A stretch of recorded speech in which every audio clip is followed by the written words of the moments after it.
আচ্ছা, আমরা একটু থামি। অনুভূতি তো অনেক হলো। এখন প্রশ্ন হলো, এই তাহাজ্জুদ কি শুধু একটা আবেগের ইবাদত, নাকি এটা কোরআনের স্পষ্ট নির্দেশে সম্মানিত এক আমল? দেখুন, আল্লাহ তাআলা কোনো কিছু কোরআনে বিশেষভাবে উল্লেখ করেন মানে সেটা সাধারণ কিছু না। সূরা আল ইসরা আয়াত ৭৯ নম্বর আয়াতে বলা হয়েছে, আর রাতের কিছু অংশে তাহাজ্জুদ আদায় করো। এটা তোমার জন্য অতিরিক্ত, নফল। আশা করা যায় তোমার রব তোমাকে প্রশংসিত স্থানে প্রতিষ্ঠিত করবেন। খেয়াল করুন, এখানে আল্লাহ রাসূলুল্লাহ সাল্লাল্লাহু আলাইহি ওয়াসাল্লামকে সম্বোধন করছেন, বলছেন রাতের কিছু অংশে দাঁড়াও। আর শেষে কি বলছেন? মাকামান মাহমুদা, প্রশংসিত স্থান। এটা কোনো ছোট প্রতিশ্রুতি না, এটা এমন এক মর্যাদা যেখানে সমস্ত সৃষ্টি জগৎ প্রশংসা করবে। তাহলে ভাবুন তো, যে আমলের সাথে মাকামান মাহমুদার সম্পর্ক, সেটা কি হালকা কোনো আমল? আমরা অনেক সময় ভাবি তাহাজ্জুদ তো ফরজ না। হ্যাঁ, ফরজ না, কিন্তু সব মূল্যবান জিনিস ফরজ হয় না। ভালোবাসা ফরজ না, তবু সম্পর্ক টিকে থাকে ভালোবাসায়। তাহাজ্জুদও তেমন। এটা বাধ্যতামূলক না, কিন্তু এটা সম্পর্কের প্রমাণ। আরেকটা আয়াত দেখুন, সূরা আজ-জারিয়াত আয়াত ১৭-১৮ নম্বর আয়াতে বলা হয়েছে, তারা রাতের অল্প অংশেই নিদ্রায় কাটাত, আর ভোরের সময় তারা ক্ষমা প্রার্থনা করত। অল্প অংশেই নিদ্রায় কাটাত মানে কি? তারা কি ঘুমাতো না? না, তারা ঘুমাতো, কিন্তু তাদের অগ্রাধিকার ছিল আল্লাহ, দুনিয়া না। আর ভোরের সময় ক্ষমা প্রার্থনা করত। এই সময়টাই তো শেষ রাতের সময়, যখন আকাশ অন্ধকার কিন্তু ফজরের আলো আসতে যাচ্ছে। এই সময়টা যেন দুনিয়া আর আখেরাতের মাঝখানে দাঁড়িয়ে থাকা এক মুহূর্ত। একটা বিষয় বুঝুন, দিনের বেলা মানুষ আপনাকে দেখে, আপনার নামাজ, আপনার দান, আপনার ভালো কাজ সব দেখা যায়, কিন্তু শেষ রাতের আমল, এটা শুধু আল্লাহ দেখেন। এজন্যই এটা এত শক্তিশালী। সূরা আস-সাজদা আয়াত ১৬ নম্বর আয়াতে বলা হয়েছে, তাদের পার্শ্বদেশ বিছানা থেকে পৃথক থাকে, তারা তাদের রবকে ভয় ও আশা নিয়ে ডাকে। ভয় ও আশা নিয়ে, এই দুই জিনিস ছাড়া ঈমান পূর্ণ হয় না। আমরা অনেক সময় শুধু আশা করি আল্লাহ মাফ করে দেবেন, আবার কেউ শুধু ভয় পায়, আমি তো শেষ। কিন্তু রাতের দোয়া শেখায় ভয় আর আশার ভারসাম্য। একজন মানুষ যখন বিছানা ছাড়ে, তার মানে সে নিজের নফসের বিরুদ্ধে যুদ্ধ করেছে। ঘুম খুব মিষ্টি, বিশেষ করে শীতের রাতে, বিশেষ করে যখন শরীর ক্লান্ত। কিন্তু যে মানুষ সেই ঘুম ত্যাগ করে, সে আসলে আল্লাহকে অগ্রাধিকার দিয়েছে। আপনি কি বুঝতে পারছেন? তাহাজ্জুদ শুধু 2 রাকাত না, এটা একটা ঘোষণা, হে আল্লাহ, দুনিয়ার চেয়ে আপনি আমার কাছে গুরুত্বপূর্ণ। আমরা জীবনে অনেক কিছু প্রমাণ করতে চাই, মানুষকে প্রমাণ, পরিবারকে প্রমাণ, সমাজকে প্রমাণ, কিন্তু শেষ রাতের নামাজ হলো আল্লাহর কাছে নিজের ভালোবাসা প্রমাণ। আরেকটা গভীর বিষয় আছে, কোরআনে বারবার রাত নিয়ে আলোচনা এসেছে। কেন? কারণ রাত হলো আত্মার সময়, দিন শরীরের জন্য, রাত রুহের জন্য। যে মানুষ রাত হারিয়ে ফেলে, সে ধীরে ধীরে ভেতরের আলো হারায়। এখন আপনি নিজেকে একটা প্রশ্ন করুন, আমার জীবনে কি সেই রুহের সময় আছে, নাকি আমি শুধু শরীর নিয়ে বেঁচে আছি? তাহাজ্জুদ মানুষকে নিখুঁত বানায় না, কিন্তু তাকে আলাদা বানায়। যে মানুষ রাতের অন্ধকারে দাঁড়াতে পারে, সে দিনের আলোতেও দৃঢ় থাকে। আর হয়তো আপনার জীবনের যে সমস্যাগুলো এতদিন সমাধান হয়নি, সেগুলোর চাবি লুকিয়ে আছে শেষ রাতের নিঃশব্দ সিজদায়। কারণ কোরআন শুধু পড়ার জন্য না, বাস্তবায়নের জন্য। আর কোরআন যখন রাত জাগাদের আলাদা করে উল্লেখ করে, তখন বুঝতে হবে এই আমলের ভেতরে এমন কিছু আছে যা হৃদয়কে বদলে দেয়। আজ একটা কথা মনে রাখুন, তাহাজ্জুদ কোনো অতিরিক্ত বোঝা না, এটা একটা বিশেষ আমন্ত্রণ। আর প্রশ্নটা এখন আপনার, এই আমন্ত্রণ কি আপনি গ্রহণ করবেন? আচ্ছা, আমরা একটু থামি। অনুভূতি তো অনেক হলো। এখন প্রশ্ন হলো, এই তাহাজ্জুদ কি শুধু একটা আবেগের ইবাদত, নাকি এটা কোরআনের স্পষ্ট নির্দেশে সম্মানিত এক আমল? দেখুন, আল্লাহ তাআলা কোনো কিছু কোরআনে বিশেষভাবে উল্লেখ করেন মানে সেটা সাধারণ কিছু না। সূরা আল ইসরা আয়াত ৭৯ নম্বর আয়াতে বলা হয়েছে, আর রাতের কিছু অংশে তাহাজ্জুদ আদায় করো, এটা তোমার জন্য অতিরিক্ত, নফল। আশা করা যায় তোমার রব তোমাকে প্রশংসিত স্থানে প্রতিষ্ঠিত করবেন। খেয়াল করুন, এখানে আল্লাহ রাসূলুল্লাহ সাল্লাল্লাহু আলাইহি ওয়াসাল্লামকে সম্বোধন করছেন, বলছেন রাতের কিছু অংশে দাঁড়াও। আর শেষে কি বলছেন? মাকামা মাহমুদা, প্রশংসিত স্থান। এটা কোনো ছোট প্রতিশ্রুতি না, এটা এমন এক মর্যাদা যেখানে সমস্ত সৃষ্টি জগৎ প্রশংসা করবে। তাহলে ভাবুন তো, যে আমলের সাথে মাকামা মাহমুদার সম্পর্ক, সেটা কি হালকা কোনো আমল? আমরা অনেক সময় ভাবি তাহাজ্জুদ তো ফরজ না। হ্যাঁ, ফরজ না, কিন্তু সব মূল্যবান জিনিস ফরজ হয় না। ভালোবাসা ফরজ না, তবু সম্পর্ক টিকে থাকে ভালোবাসায়। তাহাজ্জুদও তেমন। এটা বাধ্যতামূলক না, কিন্তু এটা সম্পর্কের প্রমাণ। আরেকটা আয়াত দেখুন, সূরা আয-যারিয়াত আয়াত 17-18 নম্বর আয়াতে বলা হয়েছে, তারা রাতের অল্প অংশই নিদ্রায় কাটাত, আর ভোরের সময় তারা ক্ষমা প্রার্থনা করত। অল্প অংশই নিদ্রায় কাটাত মানে কি? তারা কি ঘুমাতো না? না, তারা ঘুমাতো, কিন্তু তাদের অগ্রাধিকার ছিল আল্লাহ, দুনিয়া না। আর ভোরের সময় ক্ষমা প্রার্থনা করত। এই সময়টাই তো শেষ রাতের সময়, যখন আকাশ অন্ধকার কিন্তু ফজরের আলো আসতে যাচ্ছে। এই সময়টা যেন দুনিয়া আর আখিরাতের মাঝখানে দাঁড়িয়ে থাকা এক মুহূর্ত। একটা বিষয় বুঝুন, দিনের বেলা মানুষ আপনাকে দেখে, আপনার নামাজ, আপনার দান, আপনার ভালো কাজ সব দেখা যায়, কিন্তু শেষ রাতের আমল, এটা শুধু আল্লাহ দেখেন। এজন্যই এটা এত শক্তিশালী। সূরা আস-সাজদা আয়াত 16 নম্বর আয়াতে বলা হয়েছে, তাদের পার্শ্বদেশ বিছানা থেকে পৃথক থাকে, তারা তাদের রবকে ভয় ও আশা নিয়ে ডাকে। ভয় ও আশা নিয়ে, এই দুই জিনিস ছাড়া ঈমান পূর্ণ হয় না। আমরা অনেক সময় শুধু আশা করি আল্লাহ মাফ করে দেবেন, আবার কেউ শুধু ভয় পায়, আমি তো শেষ। কিন্তু রাতের দোয়া শেখায় ভয় আর আশার ভারসাম্য। একজন মানুষ যখন বিছানা ছাড়ে, তার মানে সে নিজের নফসের বিরুদ্ধে যুদ্ধ করেছে।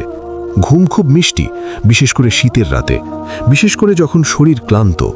কিন্তু যে মানুষ সেই ঘুম ত্যাগ করে, সে আসলে আল্লাহকে অগ্রাধিকার দিয়েছে। আপনি কি বুঝতে পারছেন? তাহাজ্জুদ শুধু 2 রাকাত না, এটা একটা ঘোষণা, হে আল্লাহ, দুনিয়ার চেয়ে আপনি আমার কাছে গুরুত্বপূর্ণ। আমরা জীবনে অনেক কিছু প্রমাণ করতে চাই, মানুষকে প্রমাণ, পরিবারকে প্রমাণ, সমাজকে প্রমাণ, কিন্তু শেষ রাতের নামাজ হলো আল্লাহর কাছে নিজের ভালোবাসা প্রমাণ। আরেকটা গভীর বিষয় আছে, কোরআনে বারবার রাত নিয়ে আলোচনা এসেছে। কেন? কারণ রাত হলো আত্মার সময়, দিন শরীরের জন্য, রাত রুহের জন্য। যে মানুষ রাত হারিয়ে ফেলে, সে ধীরে ধীরে ভেতরের আলো হারায়। এখন আপনি নিজেকে একটা প্রশ্ন করুন, আমার জীবনে কি সেই রুহের সময় আছে, নাকি আমি শুধু শরীর নিয়ে বেঁচে আছি? তাহাজ্জুদ মানুষকে নিখুঁত বানায় না, কিন্তু তাকে আলাদা বানায়। যে মানুষ রাতের অন্ধকারে দাঁড়াতে পারে, সে দিনের আলোতেও দৃঢ় থাকে। আর হয়তো আপনার জীবনের যে সমস্যাগুলো এতদিন সমাধান হয়নি, সেগুলোর চাবি লুকিয়ে আছে শেষ রাতের নিঃশব্দ সিজদায়। কারণ কোরআন শুধু পড়ার জন্য না, বাস্তবায়নের জন্য। আর কোরআন যখন রাত জাগাদের আলাদা করে উল্লেখ করে, তখন বুঝতে হবে এই আমলের ভেতরে এমন কিছু আছে যা হৃদয়কে বদলে দেয়। আজ একটা কথা মনে রাখুন, তাহাজ্জুদ কোনো অতিরিক্ত বোঝা না, এটা একটা বিশেষ আমন্ত্রণ। আর প্রশ্নটা এখন আপনার, এই আমন্ত্রণ কি আপনি গ্রহণ করবেন? আচ্ছা, এখন আমি এমন একটা হাদিস বলবো যেটা শুনলে হৃদয় কেঁপে ওঠে।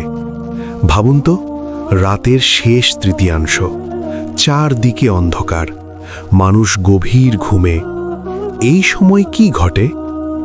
রাসূলুল্লাহ সাল্লাল্লাহু আলাইহি ওয়াসাল্লাম বলেছেন, সহিহ বুখারী ও সহিহ মুসলিমে বর্ণিত আছে, আল্লাহ তাআলা প্রতি রাতের শেষ তৃতীয়াংশে দুনিয়ার আসমানে অবতরণ করেন এবং বলেন, কে আছে যে আমাকে ডাকবে, আমি তার ডাকে সাড়া দেব? কে আছে যে আমার কাছে চাইবে, আমি তাকে দান করব? কে আছে যে আমার কাছে ক্ষমা চাইবে, আমি তাকে ক্ষমা করব? একটু থামুন, এটা কল্পনা না, এটা উপমা না, এটা রাসূলুল্লাহ সাল্লাল্লাহু আলাইহি ওয়াসাল্লামের সত্য বাণী। আল্লাহ নিজে ডাকছেন, বলছেন, কে আছে? প্রশ্ন হলো, আমরা কি তখন জেগে আছি? আমরা অনেক সময় মানুষের পেছনে দৌড়াই, কাউকে ধরার জন্য ঘন্টার পর ঘন্টা অপেক্ষা করি, কোনো বড় মানুষের সাথে দেখা করার জন্য লাইন দিই। কিন্তু এখানে রব্বুল আলামিন নিজে বলছেন, চাও। এটা কত বড় সম্মান, আপনি কি বুঝতে পারছেন? দেখুন, দুনিয়াতে কেউ যদি আপনাকে বলে তুমি যা চাইবে আমি দেব, আপনি কি সেটা হালকাভাবে নিতেন? আর এখানে আসমান ও জমিনের মালিক বলছেন, কে আছে? কেন এই ঘোষণা দিনে না? কেন এই ঘোষণা রাতের শেষ ভাগে? কারণ এই সময়টাই সবচেয়ে খাঁটি সময়। এই সময়টায় মানুষ অভিনয় করে না। এই সময়টায় কেউ দেখানোর জন্য ওঠে না। যে ওঠে সে প্রয়োজন নিয়ে ওঠে, সে ভালোবাসা নিয়ে ওঠে, সে লজ্জা নিয়ে ওঠে। হয়তো আপনি অনেক গুনাহ করেছেন, হয়তো আপনার অতীত খুব ভারী, হয়তো আপনি নিজেকে ক্ষমা করতে পারছেন না, কিন্তু শেষ রাতের দরজায় কোনো সিভি লাগে না, কোনো রেফারেন্স লাগে না, কোনো পরিচয় লাগে না। শুধু একটা জিনিস লাগে, সত্যিকারের হৃদয়। আমরা অনেক সময় বলি, আমার দোয়া তো কবুল হয় না, কিন্তু আমরা কি সেই সময়ে দোয়া করেছি যখন আল্লাহ নিজে বলছেন চাও? ভাবুন তো, আপনি সিজদায়, ঘর অন্ধকার, সবাই ঘুমাচ্ছে, আপনি চুপচাপ বলছেন, ইয়া আল্লাহ, আমি পারছি না আর। এই কথাটা যদি রাত 2টায় বলা হয়, তার ওজন আলাদা, কারণ এটা আসে হৃদয়ের গভীর থেকে, এটা আসে ক্লান্ত আত্মা থেকে। আর আল্লাহ ক্লান্ত আত্মাকে ফিরিয়ে দেন না। একটা কথা বুঝুন, তাহাজ্জুদ মানে শুধু 2 রাকাত না, এটা একটা সাক্ষাৎ, একটা বিশেষ সময় যেখানে আল্লাহ বান্দাকে সুযোগ দেন নিজেকে নতুন করে শুরু করার। হয়তো আপনি অনেকবার চেষ্টা করেছেন বদলাতে, হয়তো বারবার পড়ে গেছেন, হয়তো প্রতিজ্ঞা ভেঙেছেন, কিন্তু শেষ রাতের কান্না এটা আলাদা। কারণ এই কান্না মানুষকে দেখানোর জন্য না, এটা সোশ্যাল মিডিয়ার জন্য না, এটা প্রশংসার জন্য না, এটা শুধু আল্লাহর জন্য। আর যে কান্না শুধু আল্লাহর জন্য হয়, সেটা জীবন বদলে দেয়।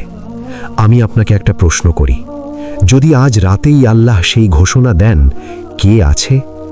আপনার নাম কি সেই তালিকায় থাকবে, নাকি আপনি ঘুমিয়ে থাকবেন যখন আপনার রব আপনাকে ডাকছেন? মনে রাখবেন, এই ডাক প্রতিদিন আসে, প্রতিটি রাতেই, কিন্তু প্রতিটি মানুষ জাগে না। তাহলে আপনি কোন দলে থাকতে চান? কেন শেষ রাতের কান্না আলাদা? আচ্ছা, একটা কথা বলি, দিনে আমরা অনেক কিছু বলি, অনেক দোয়া করি, অনেক পরিকল্পনা করি, আমি বদলাবো, আমি ভালো হব, কিন্তু কেন জানি না সেই পরিবর্তন স্থায়ী হয় না। কেন? কারণ দিনের ভিড়ে আমাদের হৃদয় পুরোপুরি উপস্থিত থাকে না। শেষ রাত আলাদা, এই সময়টায় মানুষের আসল চেহারা বের হয়ে আসে। দেখুন, দিনে আপনি শক্ত, আপনি ব্যস্ত, আপনি ব্যাখ্যা দেন, যুক্তি দেন, হাসেন, লড়াই করেন, কিন্তু রাতের বেলা, যখন লাইট বন্ধ, মোবাইল নীরব, সবাই ঘুমিয়ে, তখন আপনি আর অভিনয় করতে পারেন না, তখন আপনি সত্যিকারের আপনি। এই কারণেই শেষ রাতের কান্না আলাদা, কারণ এখানে রিয়া নেই, এখানে দেখানোর কিছু নেই, এখানে প্রশংসা পাওয়ার কিছু নেই, শুধু আপনি আর আপনার রব। সূরা আলে ইমরান 17 নম্বর আয়াতে বলা হয়েছে, তারা ধৈর্যশীল, সত্যবাদী, অনুগত, ব্যয়কারী এবং ভোরের সময় ক্ষমা প্রার্থনাকারী। খেয়াল করুন, ভোরের সময় ক্ষমা প্রার্থনাকারী। আল্লাহ আলাদা করে এই সময়টাকে উল্লেখ করেছেন। কেন? কারণ এই সময়ের ইস্তিগফার অন্যরকম, এই সময়ের কান্না অন্যরকম। দিনের বেলা হয়তো আমরা বলি আস্তাগফিরুল্লাহ, কিন্তু রাতের শেষ ভাগে বলা আস্তাগফিরুল্লাহ, সেটা বুক ভেঙে বের হয়, আর আল্লাহ ভাঙা হৃদয় পছন্দ করেন। একটা জিনিস খেয়াল করেছেন, আমরা যখন খুব কষ্ট পাই, খুব অপমানিত হই, খুব ব্যর্থ হই, তখন আমরা মানুষকে কম খুঁজি, আল্লাহকে বেশি খুঁজি। কারণ তখন বুঝি মানুষের সান্ত্বনা সীমিত, কিন্তু আল্লাহর রহমত সীমাহীন। শেষ রাতের সিজদা মানুষকে কেন বদলে দেয় জানেন? কারণ সেখানে মানুষ নিজেকে ছোট করে, অহংকার গলে যায়, দম্ভ ভেঙে যায়। একজন মানুষ যখন সিজদায় কাঁদে, সে আসলে স্বীকার করে নেয়, আমি দুর্বল, আমি পারি না, আপনি পারেন। আর এই স্বীকারোক্তিই পরিবর্তনের শুরু।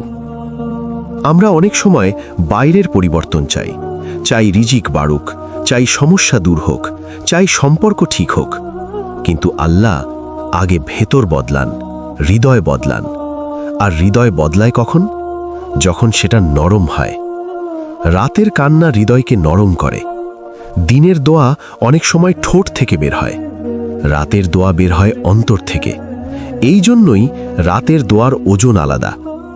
ভাবুন তো, একজন মানুষ সারা দিন গুনাহ করেছে, রাতে বিছানায় শুয়ে হঠাৎ মনে হলো, আমি কি করছি? সে উঠে দাঁড়ালো, অজু করল, 2 রাকাত পড়ল, চুপচাপ কাঁদল। এই মুহূর্তটা তার জীবনের মোড় ঘুরিয়ে দিতে পারে, কারণ এই মুহূর্তে সে সত্যিকারের অনুতপ্ত। তাহাজ্জুদ ম্যাজিক না, এটা সাথে সাথে সব সমস্যা দূর করে না, কিন্তু এটা মানুষকে ভেতর থেকে শক্ত করে। এটা তাকে আল্লাহর সাথে যুক্ত করে। আর যে মানুষ আল্লাহর সাথে যুক্ত, তার জীবন কখনো অর্থহীন হয় না। একটা প্রশ্ন করি, আপনি কি কখনো এমন সিজদা দিয়েছেন যেখানে আপনার চোখের পানি জায়নামাজ ভিজিয়েছে, যেখানে আপনি কথা বলতে পারেননি, শুধু কেঁদেছেন? যদি দিয়ে থাকেন, তাহলে আপনি জানেন সেই রাতের অনুভূতি অন্যরকম। আর যদি না দিয়ে থাকেন, তাহলে হয়তো আপনি এখনো সেই দরজায় কড়া নাড়েননি যেখানে আপনার জীবনের পরিবর্তন অপেক্ষা করছে। শেষ রাতের কান্না দুর্বলতার চিহ্ন না, এটা ঈমানের শক্তি। কারণ সবাই ঘুমাতে পারে, কিন্তু সবাই উঠতে পারে না। তাহলে আপনি কোন দলে থাকতে চান? সাহাবীদের জীবন থেকে রাতের কান্নার শক্তি। আচ্ছা, এবার একটু বাস্তব উদাহরণ নিই। সাহাবীদের জীবন আমাদের দেখায় এই রাতের ইবাদতের শক্তি কতটা গভীর হতে পারে। রাসূলুল্লাহ সাল্লাল্লাহু আলাইহি ওয়াসাল্লাম কেমনভাবে তাহাজ্জুদ পড়তেন তা আয়েশা রাদিয়াল্লাহু আনহা বর্ণনা করেছেন। তিনি বলেছেন, রাসূলুল্লাহ সাল্লাল্লাহু আলাইহি ওয়াসাল্লামের পা ভুলে যেত রাত জাগার কারণে, কিন্তু তিনি থেমে যেতেন না। ভাবুন তো, আল্লাহর সঙ্গে এই সম্পর্কের জন্য তিনি কি পরিমাণ চেষ্টা করতেন। আর শুধু এতটুকুই নয়, উমর ইবনুল খাত্তাব রাদিয়াল্লাহু আনহু প্রতিদিন রাত জাগতেন, অন্তরের ভেতরের কষ্ট নিয়ে অজস্র দোয়া করতেন। আলী ইবনে আবি তালিব রাদিয়াল্লাহু আনহু রাতের শেষ ভাগে এমনভাবে নামাজ পড়তেন যে তার চোখের পানি সব প্রার্থনা ভিজিয়ে দিত। একটা গভীর সত্য আছে, যারা আল্লাহর কাছাকাছি যেতে চেয়েছিলেন তারা শুধু শরীরের জন্য না, হৃদয়ের জন্যও কষ্ট সহ্য করতেন। তাদের রাতের কান্না শুধু দুঃখ প্রকাশ ছিল না, এটা ছিল দোয়া, ক্ষমা প্রার্থনা এবং অন্তরের গভীর পরিবর্তনের প্রতিশ্রুতি। শুনুন, মানুষ পরিবর্তন চায়, কিন্তু বাস্তব জীবনে কেউ পরিবর্তন আনতে চায় না যদি না সে ভাঙা থাকে। সাহাবীরা ছিলেন সেই ভাঙা মানুষরা, অন্তরের ভেতরের ভাঙা, যারা জানতেন আল্লাহ ছাড়া আর কেউ সাহায্য করতে পারবে না। আর সেই ভাঙা মানুষের দোয়া আল্লাহ গ্রহণ করেন। এখানে একটি গুরুত্বপূর্ণ বিষয়, রাতের ইবাদত, বিশেষ করে তাহাজ্জুদ, মানুষকে ভেতর থেকে শক্ত করে। এটা তার অহংকার ভাঙে, গর্ব ভাঙে এবং ভেতরের নফসকে নিয়ন্ত্রণ করতে শেখায়। আজকের দিনে কি আমরা কিছু করতে পারি? আমরা সাহাবীদের মতো কঠিন সময়ের জন্য প্রস্তুত কি? আমরা কি রাতের সেই একাকী মুহূর্তে আল্লাহর দিকে চোখ মুখ করে দাঁড়াতে পারি? তাহাজ্জুদ শুধু নামাজ নয়, এটা আত্মার জাগরণ, এটা অন্তরের পরিবর্তনের মাধ্যম, এটা বিশ্বাসের শক্তি। ভাবুন তো, একজন যুবক যিনি সারাদিন পৃথিবীর ব্যস্ততায় আটকে থাকে, রাতে উঠে 2 রাকাত পড়ল, তার চোখ ভিজে গেল, ভিতরের চাপ একটু কমল, মনের অস্থিরতা কিছুটা নরম হলো। সেই রাতে শুরু হলো তার জীবনের পরিবর্তন। এই ছোট্ট মুহূর্তই তার ভবিষ্যতের পথ বদলে দিতে পারে। সাহাবীরা দেখিয়েছেন, যারা রাতে কান্না করতেন তারা জীবনে কখনো হতাশ হননি, কারণ তারা জানতেন যে কান্না আল্লাহর জন্য সে জীবন বদলে দেয়। আপনার চোখের পানি, আপনার ভাঙা হৃদয়, সব কিছু আল্লাহ দেখেন। আর সেই মানুষই সত্যিই ধন্য, যার জীবন আল্লাহর সঙ্গে সম্পর্কের মাধ্যমে রূপান্তরিত হয়। এখন প্রশ্ন হলো, আপনি কি সাহাবীদের মতো হতে চান, নাকি শুধু ঘুমিয়ে থাকা আর দুনিয়ার স্বপ্ন দেখতে থাকবেন? শেষ রাতের কান্না, এটা ভেঙে দেওয়া নয়, এটা গড়ে তোলার মুহূর্ত। আপনি কি সেই মুহূর্তটা পাবেন? আচ্ছা, এবার আমরা একদম জীবনের বাস্তব উদাহরণ নিয়ে কথা বলি, কারণ শুধু তত্ত্ব বা হাদিস কুরআন বললেই হৃদয় নাড়ানো যায় না। গল্প যখন আসে তখন মানুষের মন স্পর্শ করে, চোখ ভিজে যায় আর হৃদয় আন্দোলিত হয়। একজন যুবকের কথা ভাবুন, আমরা তাকে রফিক বলি। রফিক সারাদিন ব্যস্ত থাকত, অফিস, কলেজ বা অন্যান্য দায়িত্বের দৌড়ে। 2 রাকাত ফজর পড়তে দেরি হতো, রাতে নামাজ তো আরও দূরের কথা। তার জীবনের সমস্যা ছিল প্রেমের ব্যর্থতা, পরিবারের চাপ, বন্ধুদের সঙ্গে মনোমালিন্য আর নিজের মধ্যে হতাশা। একদিন রাতে সে একাকী ঘরে বসে এক খোলা আকাশের দিকে তাকালো। কেউ নেই, মোবাইল নীরব, শহর ঘুমিয়ে গেছে। হঠাৎ তার মনে এলো, আমি কি সত্যিই আল্লাহর দিকে ফিরে যাব? আমি কি পরিবর্তন চাই? সে উঠল, অজু করল, 2 রাকাত পড়ল। চুপচাপ দোয়া করতে করতে চোখ ভিজল। ক্লান্তি, হতাশা, গুনাহ অল মিলিয়ে 1 ফোঁটা পানি বের হলো। সে কেঁদে কেঁদে বলল, ইয়া রব্বি, আমি পারছি না, সাহায্য কর। সেদিন রাত থেকে রফিকের জীবন বদলে যেতে শুরু করল। প্রথমে ছোট ছোট পরিবর্তন, সকালে তাড়াতাড়ি ওঠা, সোশ্যাল মিডিয়ার সময় কমানো, দুঃখজনক মানুষকে ক্ষমা করা শেখা, গুনাহ থেকে ধীরে ধীরে দূরে থাকা। একটা গুরুত্বপূর্ণ বিষয়, রফিক কোনো পরম নিখুঁত মানুষ ছিল না।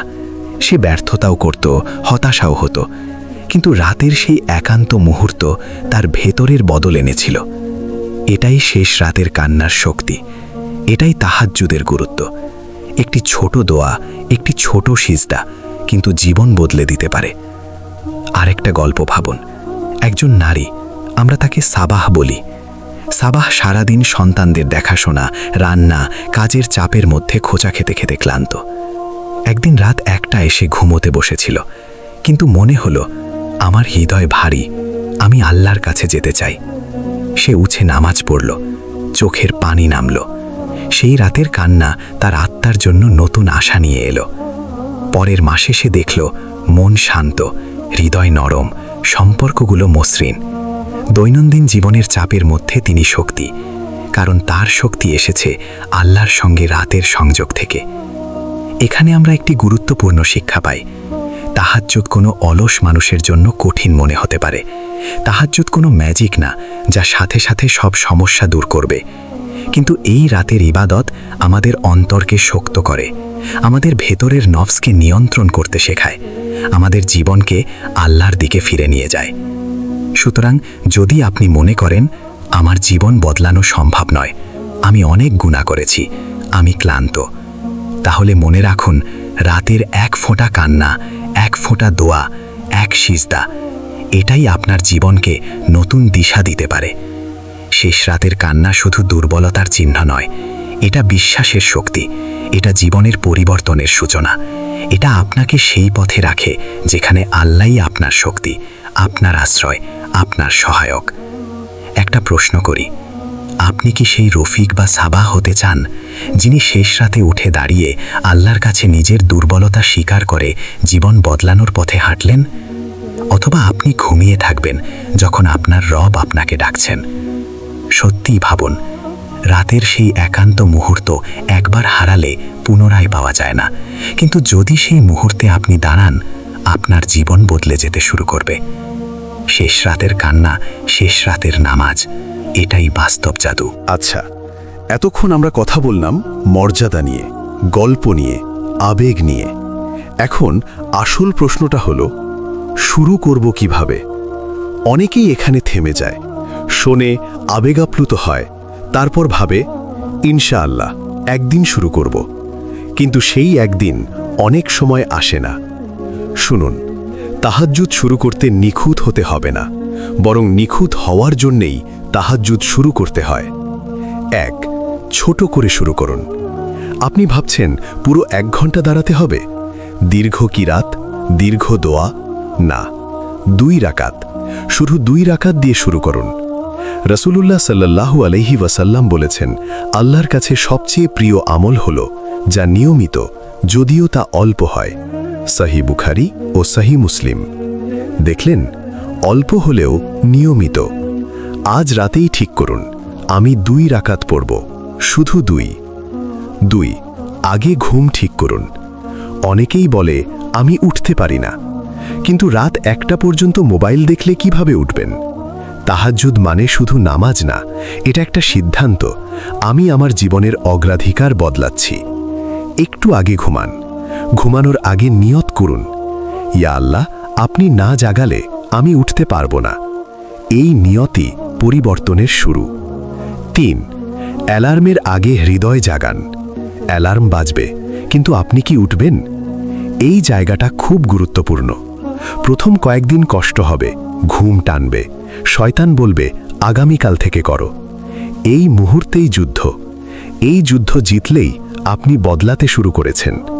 শুধু উঠে বসুন, অজু করুন, দাঁড়িয়ে যান। কান্না না এলে সমস্যা নেই, দোয়া মুখস্থ না থাকলেও সমস্যা নেই। নিজের ভাষায় বলুন, ইয়া আল্লাহ, আমি এসেছি। 4, দোয়ার তালিকা বানান। আমরা অনেক সময় দাঁড়িয়ে গিয়ে বুঝি কি চাইব। আগে লিখে রাখুন আপনার ভয়, আপনার স্বপ্ন, আপনার গুনাহ, আপনার ব্যথা।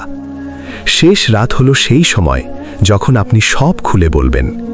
মনে রাখবেন, আল্লাহ আনুষ্ঠানিক ভাষা চান না, তিনি সত্য চান। 5, কান্না না এলে হতাশ হবেন না। অনেকে বলে আমার তো চোখে পানি আসে না। কান্না বাধ্যতামূলক না, হৃদয় নরম হওয়াই আসল। কিন্তু একটা জিনিস জানেন, যখন আপনি নিয়মিত দাঁড়াবেন, একদিন না একদিন হৃদয় ভেঙে যাবে, চোখ ভিজবে, আর সেই রাতটা আপনি কখনো ভুলবেন না। 6, সপ্তাহে একদিন দিয়েও শুরু করতে পারেন। প্রতিদিন কঠিন লাগলে সপ্তাহে একদিন ঠিক করুন, ধীরে ধীরে 2 দিন, তারপর 3 দিন। তাহাজ্জুদ একটা যাত্রা, একদিনের বিপ্লব না। এখন একটা দৃশ্য কল্পনা করুন। রাত 4টে, চারিদিকে নীরবতা, আপনি সিজদায়। আপনি বলছেন, ইয়া রাব্বি, আমি বদলাতে চাই। এই মুহূর্তে আপনার আর আল্লাহর মাঝে কেউ নেই, কোনো দালাল নেই, কোনো বাধা নেই, কোনো শব্দ নেই। এই সংযোগটাই জীবন বদলায়। শেষ একটা কথা বলি, তাহাজ্জুদ শুরু করলে আপনার সব সমস্যা সাথে সাথে দূর হবে না, কিন্তু আপনি আর আগের মানুষ থাকবেন না। আপনার দৃষ্টি বদলাবে, আপনার অগ্রাধিকার বদলাবে, আপনার অন্তর শক্ত হবে। আর যেদিন আপনি একটানা 30 দিন শেষ রাতে দাঁড়াবেন, আপনি নিজেই নিজের পরিবর্তন দেখে অবাক হবেন। আজ রাতের জন্য একটা সিদ্ধান্ত নিন। অ্যালার্ম সেট করুন, নিয়ত করুন, 2 রাকাত করুন। হয়তো আপনার জীবনের সবচেয়ে বড় পরিবর্তন শুরু হবে একটা নিঃশব্দ রাত থেকে। আজ রাতটাই হতে পারে তোমার মোড় ঘোরানো রাত। আচ্ছা, এতক্ষণ আমরা কথা বললাম তাহাজ্জুদের মর্যাদা, শেষ রাতের কান্না, সাহাবীদের জীবন, বাস্তব গল্প সব শুনলেন। কিন্তু এখন আসল প্রশ্নটা খুব সোজা। আপনি কি করবেন? শুধু শুনে চলে যাবেন, নাকি আজ রাতেই অ্যালার্ম সেট করবেন? ভাবুন তো, আজ যদি আপনার জীবনের শেষ রাত হয়, আজ যদি আল্লাহ সত্যি সেই ঘোষণা দেন, কে আছে যে আমার কাছে চাইবে, আপনার নাম কি থাকবে সেই তালিকায়? দুনিয়ার দরজায় ধাক্কা দিতে দিতে আমরা ক্লান্ত, মানুষের কাছে বলতে বলতে আমরা ভেঙে যাই। কেউ পুরোটা বোঝে না, কেউ পুরোটা শোনে না। কিন্তু শেষ রাতে আপনার রব পুরোটা শোনেন, চুপচাপ, ভালোবাসা নিয়ে, রহমত নিয়ে। হয়তো আপনি অনেক গুনাহ করেছেন, হয়তো আপনি বারবার চেষ্টা করে ব্যর্থ হয়েছেন, হয়তো আপনি ভাবছেন আমার দ্বারা হবে না। শুনুন, তাহাজ্জুদ নিখুঁত মানুষের ইবাদত না, এটা ভাঙা মানুষের আশ্রয়। আজ রাতেই শুরু করুন, 2 রাকাত, একটা সিজদা, একটা সত্যিকারের দোয়া। হয়তো আপনার জীবন বদলাতে সময় লাগবে, কিন্তু আপনার দিক বদলাতে 1 রাতই যথেষ্ট। আর যদি এই ভিডিও আপনার হৃদয় ছুঁয়ে যায়, তাহলে এটাকে নিজের ভেতরেই আটকে রাখবেন না। লাইক দিন, যেন আরও মানুষ এই বার্তাটা দেখতে পায়। কমেন্টে লিখুন, আজ রাতেই শুরু করব, যেন এটা আপনার নিজের কাছে একটা অঙ্গীকার হয়। শেয়ার করুন, হয়তো আপনার একটা শেয়ার কারো জীবনের মোড় ঘুরিয়ে দিতে পারে।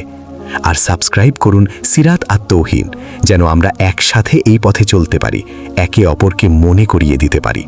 মনে রাখবেন, সবাই ঘুমাতে পারে, কিন্তু সবাই জাগতে পারে না। আজ রাত আপনি কোন দলে থাকবেন?